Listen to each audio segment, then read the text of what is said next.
Hey folks, I'm Matt Masur from Growth Mode Content, and I am very excited to be back and do a little guest co-hosting with my good friend Christine here on The Details in the Deal. We're a number of, do we know, what episode is this, Christine? Number 5. We're at number 5 already. I feel Yes. like we just did the other one. That, of course, is the real star of the show. Right here to my left, Christine O'Connell Moore. She is the business broker, real estate superhero in central New York, and we're very excited to help you make this podcast and talk about all the cool things that you got going on today on this show. Thank you. I should have brought my cape with me, I guess, right? I know, see? So I think I'm really excited about the show. I'm going to have a great guest a little later on, Denise Coleman. I'm a real estate broker. She's an insurance broker. And she's going to talk about the need for insurance for growing businesses. It's one thing when you first start out, but I think that sometimes people forget about what they need as they're growing. So she's going to talk about that. She's very experienced with it, and talk about both growing businesses as well as continued acquisitions of real estate and what might be needed for insurance. That's great. I'm glad you're going to shed some light on that, because that's one of those things that, like, I feel like so many people don't even think about. We all sort of realize you need insurance, but it's, I remember when I purchased my home, it was like the night before closing, I'm calling around trying to get homeowners insurance to satisfy the requirement that I probably should have had in advance. But that's awesome. I'm very excited to meet Denise. Christine, why don't you, before we meet her, why don't you tell us a little bit about what you've been up to? You've been out kind of expanding your knowledge, I understand. I have. Last evening, I came back from a conference in Schenectady. It was the New York. It's called NYSCAR, New York State Commercial Association of Realtors. Wow. And there were about 150 commercial real estate brokers and agents and owners there. And we spent 2 days learning about things that are important to the industry, as well as a large marketing session that we had where we shared our listings, and people said what they needed, what they wanted, and it was very exciting. That's kind of neat. I was actually going to ask you about that, and I'm glad you said that's what happened. I was wondering if there was some actual deals being made. Obviously between these folks, you both represent buyers and sellers. Sounds like they facilitated that sort of thing. Absolutely. Specifically, huh? So we have on the second day we had a full day of marketing sessions. So what we did is we stood up, said, I have this apartment complex for sale. Here's where it is. Here's what the cap rates look like. Here's what the net looks like, and who's interested. Wow. 3 to 5 minutes probably on that. Cool. And then I got 6 or 7 responses to one of the things I presented. Wow. I got 3 responses to something else, and in most cases you only need 1 buyer. Right. Right. So that was wonderful. And then the educational sessions were great, and in some cases we were able to get continuing education credits, which are required by New York State for licensed brokers for the knowledge that we received. I didn't realize that. I know in the finance world that's definitely a thing, but I didn't realize there was continuing education requirements. Yes. So in order to get your license, you have to go through courses and take a test, and then there's continuing education courses every 1 to 2 years, depending upon where you are and when you got your license. I really sort of wish every profession had at least some sort of requirement like that. Well, it keeps everybody up on things. I mean, sometimes you go to them because you have to. Right. But I almost always learn something. Yeah. And yesterday, or on Monday actually, one of the sessions was on wetlands, which is a pretty dry topic, no pun intended, to go through. I was sitting there thinking, boy, this is dry. But then as I really learned more about it, you realize how important it is. And there's been a lot of changes in wetlands and what's required by New York State. And then there's also a federal guideline for wetlands. So if you wouldn't want to be in both. Yeah. So hopefully you're in the state one, because I think there's some really good people who are able to help. But they first put the wetlands rules in the 1970s, and they've only recently been updated. So, people are more environmentally conscious and more conscious about water. And obviously, upstate New York has more water than almost any place else in the country, and that's a real benefit for development. But we need to take care of it too. Right. So that's really important. Wow. One of the things they've done is regulated 1 million more acres of land. That's significant. Wow. And what I learned yesterday also was that you can't just look at the wetlands that may or may not be on your property. You may have no wetlands and say, okay, I'm great. but there could be wetlands on either side of your property, or on one side, or in the back. And so there's depending upon where you are and how large it is, there's setbacks. And so you need to make sure that you know what's surrounding your properties also. Yeah, water and chemicals and things that you might be doing that disturb wetlands, they don't really know your property lines. They don't necessarily respect those. So and they can change. See, yeah, yes. Right. Yes. So it's definitely not something to take for granted. Sure. And it's important, and you wouldn't want to get too far into a deal without knowing where the wetlands are on your property. I can imagine. Yeah. It can take you from having 50 acres available to 30 acres available. Oof. And then, this is an example, and that makes a big difference. Is that something, Christine, that in a deal someone is required to disclose if they have that information, a prior owner knows about those conditions?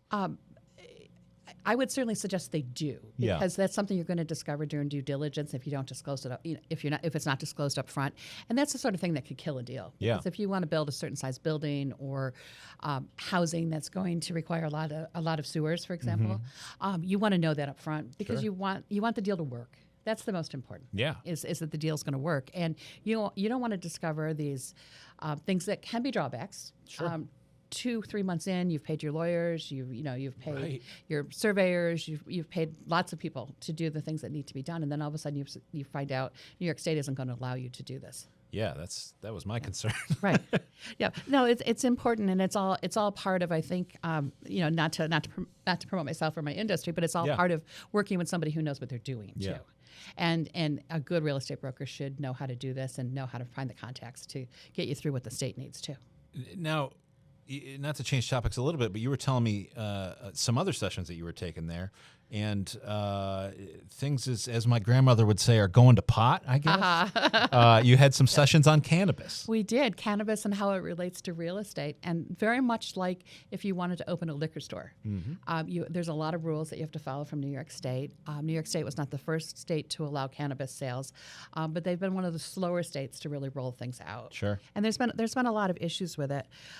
One of the biggest problems is that you have to, in order to apply for a license, you have to control the real estate that you're going to go in, which means you either have to have a signed lease or you have to own the building and show the deed to New York State.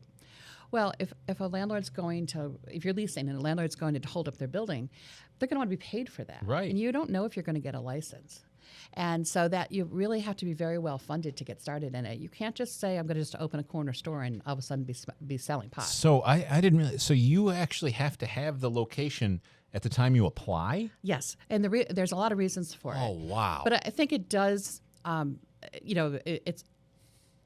It shows that you've done your homework. Yeah. It shows that you know where you want to be and that you're not just applying willy-nilly, because so many people apply for their licenses. And you have to be a certain feet away from churches, from schools, from any youth or oriented organizations. And and also you can't be too close to another pot store, another cannabis store. So that's really important to know. And the state now has a list of where they're all located. And also in 2014 was when municipalities were allowed to opt in to allow people to open cannabis stores. 54% of the municipalities in New York State opted out. Gotcha. They could still opt in, but right now that's the number that's opted out. So it really makes those townships and cities and villages who opted in more valuable. Really, the real estate in them are more valuable because it can be a long ways between cannabis stores. Yeah. And then you go to some places and you see them. You feel like you see them every 4 blocks. Right. Yeah. Well, that's like you said, because they are only sort of allowed in a few places. Right. And the state gives you 2-year licenses, which makes it tricky for leases too, because normally a landlord would want a 5 to 10 year lease at least. Yeah. And that I think that will probably push more people into owning their buildings, so that because the landlord may not be friendly to a 2-year lease, their bank may not be friendly to a 2-year lease, and banking is tough too because they require that you have at least 35% of the money down to buy a building. They will only fund 65%. And insurance is tricky too. There's only about 4 or 5 insurance companies that will provide insurance for the business. Yeah, it's a wild thing. Yeah, it is, and not for the faint of heart. I mean, you feel it's like the world is changing really fast with it, but at the same time, there are a lot of hoops. That's, when you say you only get a 2-year license and you talk about the lease, some of these, as we've seen in the news, are, like you said, they aren't even guaranteed. So there's folks that have applied for this license, which now what you're telling me is that means they've had a property and they had to have been paying for this property for well over 2 years already. Absolutely. So I guess maybe from the landlord side, you can fulfill that lease, even though you may never actually sell pot here. But well, that's true. But most landlords don't want an empty space, right? Because they may have other tenants in the building. Well, it's just bad for all parties. It's bad for all parties. And in November 2023, there was litigation, and anyone who applied for licenses for that period of time, that started that period of time, don't even know yet. Yeah, because of litigation. So I think a lot of people think it's just super easy to do. Right. But I learned a lot, and I know that I think there's only certain landlords who would really want to rent out because of some of these requirements. Wow. And parking and other things that are needed to make sure that you're providing good customer service. Of course, of course. And then you also learned about some AI at this. I did, and my goal for the summer is AI is everywhere, and the topic was AI in commercial real estate, and there was a gentleman who spoke, and he was probably 75 years old, and he said he said 2 months ago he told everyone he was too old to learn something new, and then someone showed him what he could do, and he decided he was no longer too old to learn something new, which I thought was great. That's awesome. It gives everybody in the room hope that we can do that too. Yeah. Right. So one of my summer goals is to really dig into AI and use it in my company, but they were showing some examples of how you could use it. Property comps was big because you can spend a lot of time researching property comps. Gotcha. Everybody's talking about using AI to respond to your email. And also we discussed data analysis. And also, if you have multiple offers on a property, AI can look at those offers and tell you what's the same, what's different, what they recommend. But we also did discuss the pros and cons of it too, and how you can't trust everything. It's still learning, like we're still learning. Yeah. Right. So I think it's a trust but verify, as Ronald Reagan said. Yep. And I will definitely do that. I'm one of those people who likes to double check everything. Sure. So I will do that. But if it can save you a lot of work up front, and then you can check your sources, I think it's going to be very exciting. Absolutely. Absolutely. That was actually in some of the things that I've been sharing with you. We did some design mock-ups where I was able to take a photo. Originally, I started with a photo of the existing space. And I just described what my vision was for it. And it came out with a pretty darn good representation of that. So I can definitely see the value in that. Absolutely. And funny stories too. Spreadsheets were tossed out, but there was a rhinoceros in the corner. Nobody knows why. So I think it's all part of all of us learning. And checking our data. But I think it's exciting, and that's the kind of work that allows you to have more face-to-face time with people, and to be out networking and doing the things that we need to do and finding properties. Christine, before we turn the page on this conference, I just want to go back to a little bit in the beginning. We were talking about some of the listings in the marketing session and stuff you were having. And you talked about how you got some bites on the listings that you presented.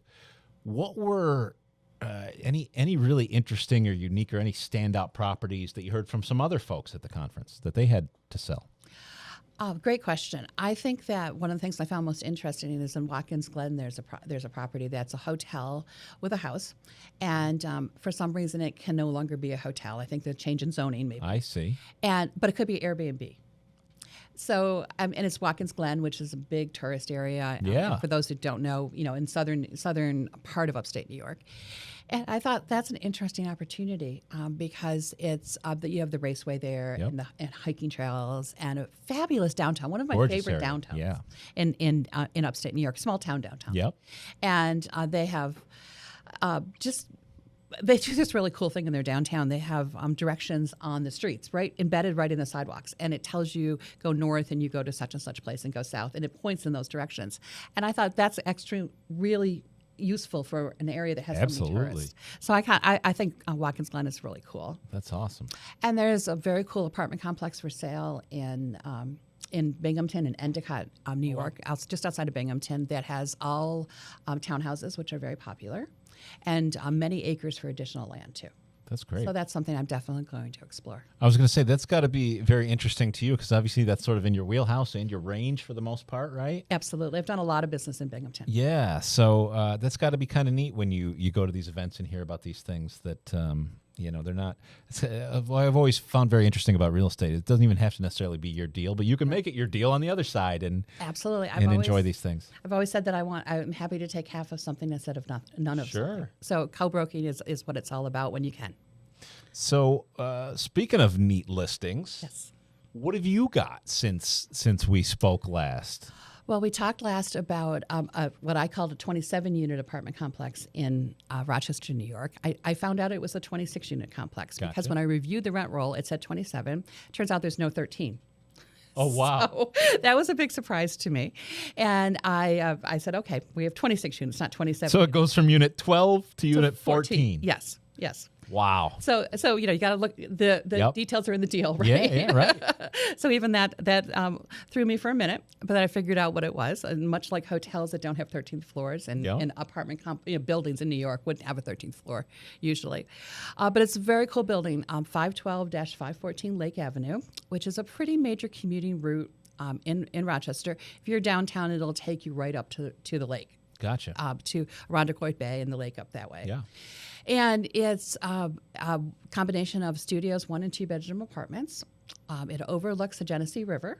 Wow. Now, it overlooks via a cliff, so I can't really call it waterfront housing. I see. However, it's kind of cool to see the Genesee River rushing by, and there's balconies on the back of the building. Wow. So we have both a pro forma and an actual rent roll, and there are definitely some under-market apartments in there. The owner has put $90,000 in capital improvements into the property in the last few years, including 2 new roofs. And roofs are usually the number one thing you find needs to be replaced. So I think that's really important. New heating system as well as a new hot water system. Wow. So a lot of the major capital improvements have been done. That's incredible.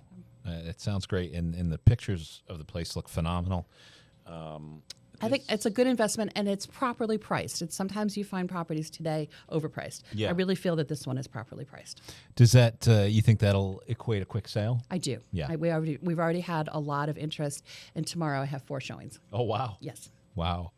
I know you've answered this before, Christine, but I'm always just curious. So you've got this apartment place. You've got 26 places. I'm assuming many, if not all of them, have tenants in them. How do you go about showing a property that's sort of almost 30 other people's homes as well? It's tricky. Obviously, you don't start too early in the morning because you don't want to bother people. I am meeting the owner there tomorrow. That's not usually the case, but I think he's got his relationship with the tenants, and it's the first time we're showing the property. And then he can explain it the way that he wants to explain it to them. There are a couple of vacancies, so we'll be able to show those properties. And then he has a couple of people who do work for him on the property, so we'll be able to show those units too. Gotcha. Generally, in a showing, you would before you get into a contract, you would show one of each type of unit. Gotcha. So we're not going to go through 26 units tomorrow. Sure. That'll be done during due diligence. I see. So even though you're not necessarily doing it ahead of time, at some point before the deal closes, you really do still kind of investigate every foot of the place. That's part of the due diligence, and I always offer people the opportunity to look at every apartment. Some people will do that. Sure. I've been through 250 apartments in 2 days. Wow. With people. Usually it's a pretty fast go through. Right. And then other people, I'll hand them the rent roll, and I'll ask the buyer to tell me what apartments he or she wants to see, because I don't want to choose those. I don't want to feel like I'm setting up the best apartments for them. And so they will choose what they want to see, and then we'll make arrangements in advance if they're occupied. That's great. And part of the lease generally is that you can have access to the apartments. Okay. Yeah, that makes sense. with notice, of course. Right. Yes. And then kind of changing gears, not necessarily a place where you're going to store some people, but you might store some incredible animals. And I feel like, I don't know if it's just because we've discussed this offline or not, or if we discussed this on the last one, or the fact that I actually tried to pitch this to our guest on a previous podcast today. Thank you. Who was talking about how much they love horses. You have a gorgeous horse farm for sale. I do. And it's very exciting because this is not something I've done before. This is a referral from one of my clients, which is always so flattering to get their referrals. This is in Sandy Creek, New York, which is near Pulaski, salmon capital of the world. Great recreation area. It was built a little over 10 years ago. 7 stalls. gorgeous, gorgeous wood finishes inside, hay loft above that you can also has drops into the stalls, so you can drop the hay as well as feed for your animals in there. Water outside of every one of the stalls, tack room, 1-bedroom apartment that someone could live in and produce revenue for you, as well as a manager's trainer's office upstairs, which could also become another apartment. Gotcha. Incredible. Beautiful. A fenced-in, almost 4 acres of fenced-in paddocks and training rings. You could do shows there if you wanted to do that. And next door to it is 2 additional acres that the same people own that could be purchased. And if you wanted to build your dream house and have your horse farm next door, it would be perfect. Wow. What an awesome deal. It's very awesome. And it's priced at about half of what they have into the property. At no point is any of this really a small amount of money, but in the grand scheme of things, as you're looking at price values, you have everything you talked about for less than $500,000. That doesn't seem possible in today's world. Right. So, I mean, what you have to look at is location. Yeah. It's just not an area that everybody knows of and wants to be. And if this was on one of the lakes right around the Syracuse area or Saratoga or somewhere in Kentucky, it would be worth millions. That's the selling point to me is nobody knows where it is. Well, I talked to someone yesterday at the show that I was at, and she has a client, and the client loves to spend their summers in upstate New York. And they love the Salmon River, and it's very close to the Salmon River. So you really only need one buyer for the property. Yeah. And I was thrilled to have 3 people be interested. I think they have clients that are interested. Yep. So that's pretty exciting. I know. Salmon is a big deal. When we stayed up in that area for a Profound event a while ago. Yes. And the facility had spots for you right inside the door to wash off your waders from salmon fishing. Right. Yes. Like it's a real deal when they're building facilities just for this purpose. Absolutely, kind of almost a high-end, glamorous place that had sinks or washes right in the lobby. Never basically. Seen that before. No, I hadn't either, and I suspect they would know how to clean your fish and prepare it for you for dinner if you wanted them to. That's a whole nother. Now I'm getting hungry. Let's just get a little update for those following along on what's happening just in our local region. We got some things happening all over Syracuse and Rochester and absolutely points in between. I think it just came out yesterday or the day before that Regency Towers up on James Street in Syracuse was sold. That is a 237-unit apartment complex, high-rise, plus 4 or 5 commercial establishments on the first floor, including Attilio's restaurant for those who might be familiar with the building. Oh, okay. So the owners are a group that has a number of local properties, and they've partnered with a group that are from down south. I see. And have a portfolio down there. So I think that'll be interesting to see what they do. Wow. And James Street, as we've spoke about, is very hot right now. Yeah. I just sold 2 apartment complexes on James Street at full asking price. And there's a number of other properties that are on the market. And I think it's going to be a great place for all types of housing, from workforce housing to high-end housing. James Street's such an interesting place, especially when you drive up and down and you see the very old, very historic properties and homes and big buildings. It's really great that folks are putting some love into it. I really like seeing that, and it's on a bus route. It's it's very convenient to downtown and very convenient to the eastern suburbs. Anywhere you want to go, really. Pearl Street, there's an entrance onto 81. Yep. So I think we're going to see more and more things happening there, and I'm excited to see what new money and new owners do to the Regency Towers also. That's awesome. And then out in Rochester, we got some stuff happening, right? Yes, the Columbus building, which is a historic building in Rochester, is being converted into 75 units. Wow. They just got approval to assume a pilot agreement, which is payment in lieu of taxes, that the city of Rochester is providing, and you can't always assume those. So that's a good sign that the buyers are heavy hitters and they can do the job. That's great. And now was that previously a commercial building and it's being turned into residential? Is that what's happening It's here? been a combination over the years. I see. But I think this will be a full renovation and gotcha. Repositioning of the property. Cool. Yes. And we're seeing more and more office buildings being converted into apartment buildings too. That's a very interesting trend, but good. Yes. Make good use of the space. Down in Colgate, I had a friend that went to Colgate back in the day. Great campus. Gorgeous place. We're expanding. We're adding some more student housing. It sounds like They're building student housing and kind of a new village for them. And I think they're trying to have more for their students to do. You know, the school, it's very competitive now for these higher end schools to get the right students. Yeah. Get the students they want.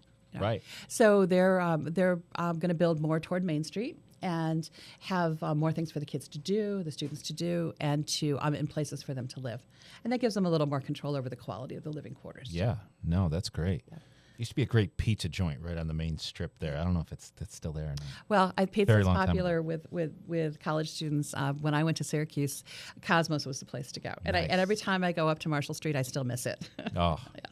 So many good places. Absolutely. And then I think one other thing we got is also in Rochester. Is this a hotel? What do we got going on here? Well, it is. It'll be a brand new hotel. Citygate Hotel LLC is building it. And we talked before about the trend towards labeling the properties. So this is going to be a combination of a Westin and a Marriott. Oh, wow. And that's really on trend now.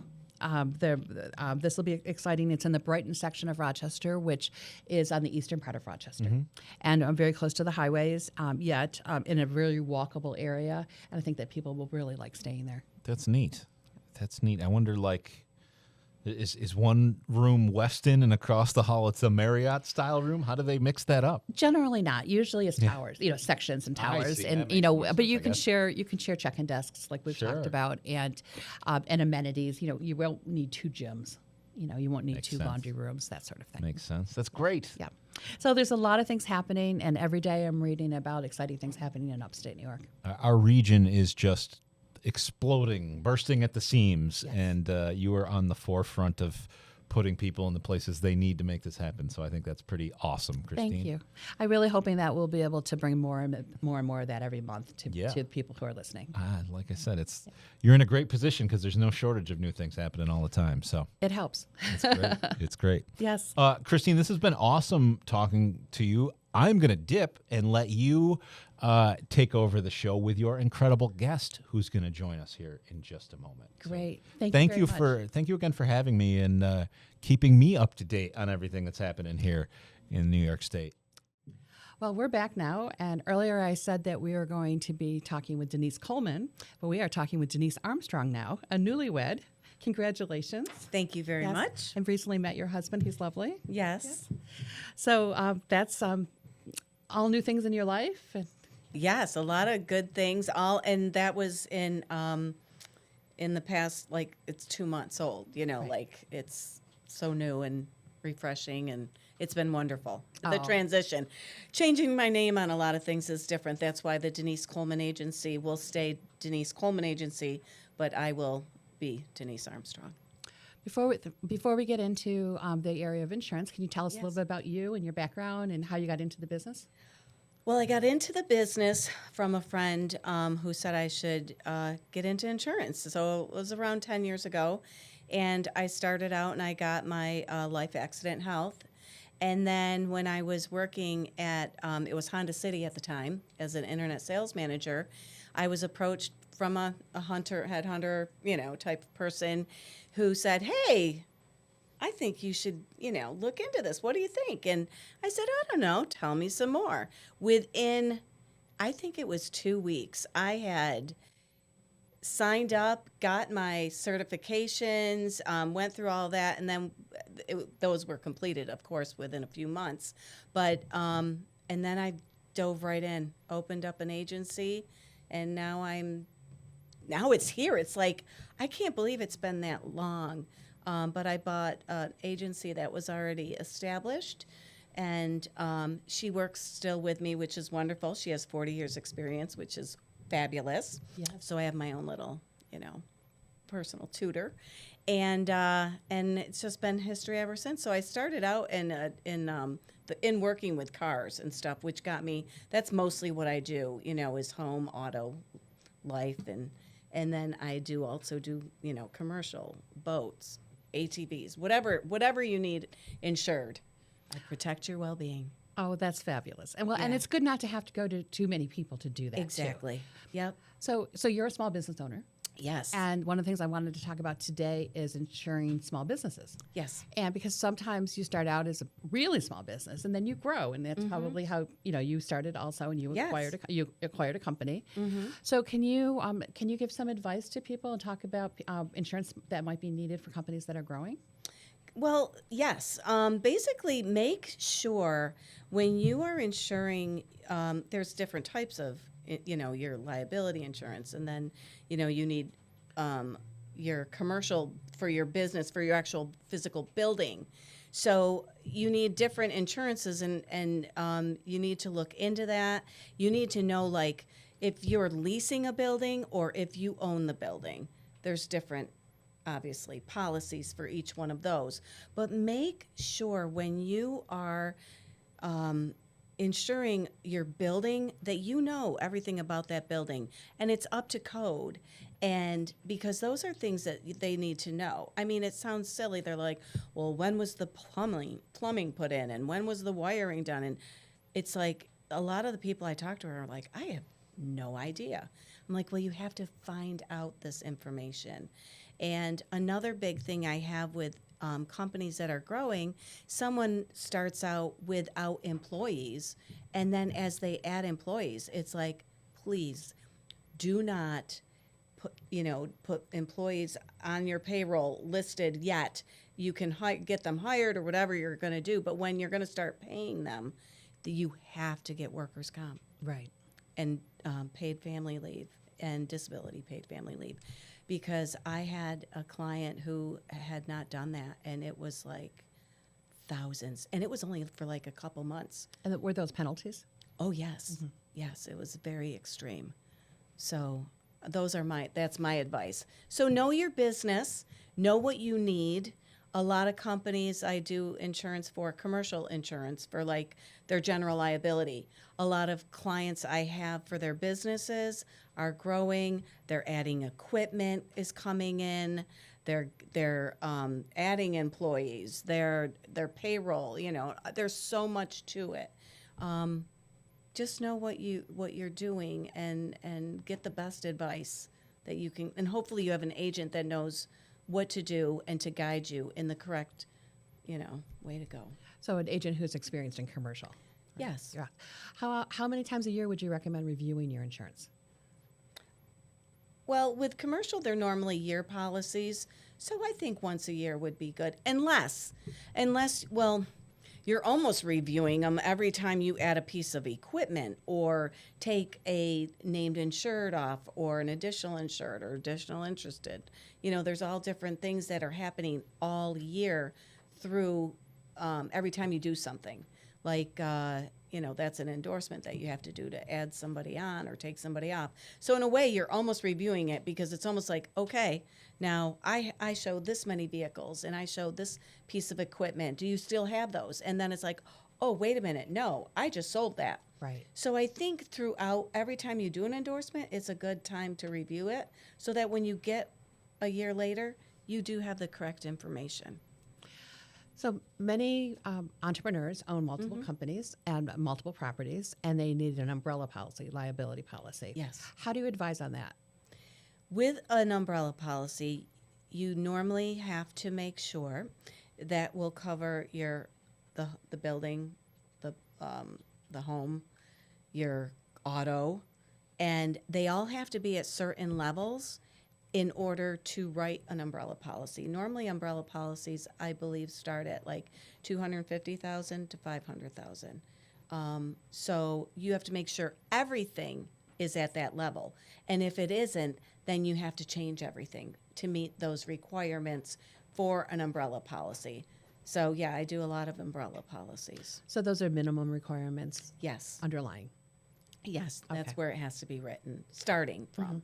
And then you can do, your 1 million with a 2 million aggregate, 2 million, it goes up from there.